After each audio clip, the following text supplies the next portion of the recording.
સલામત ગુજરાત, સલામત ગુજરાત. ક્યાં છે સલામત ગુજરાત?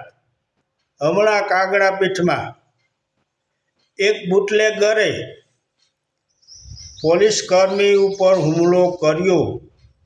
આ પોલીસ કર્મી ઉપર હુમલો કરે તો સલામત ક્યાંથી કહેવાય? કેમ કે આપણું રક્ષણ તો આ પોલીસ કરે છે.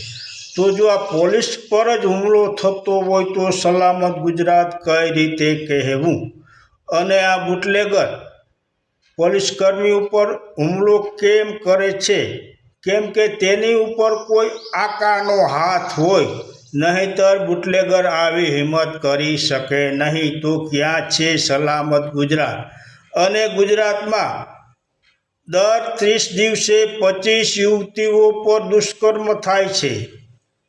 એક મહિનામાં 25 યુવતીઓ પર દુષ્કર્મ થાય છે. અને આ ખનીજ માફિયાઓ તેમના ડમ્ફર આ રોડ ઉપર લોકોને કચડી નાખે છે. અમીરોની કારો, મોંઘીદાટ કારો આ ગરીબોને કચડી નાખે છે.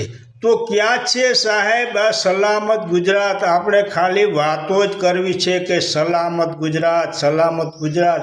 ક્યાંય સલામત ગુજરાત છે જ નહીં. જય માતાજી.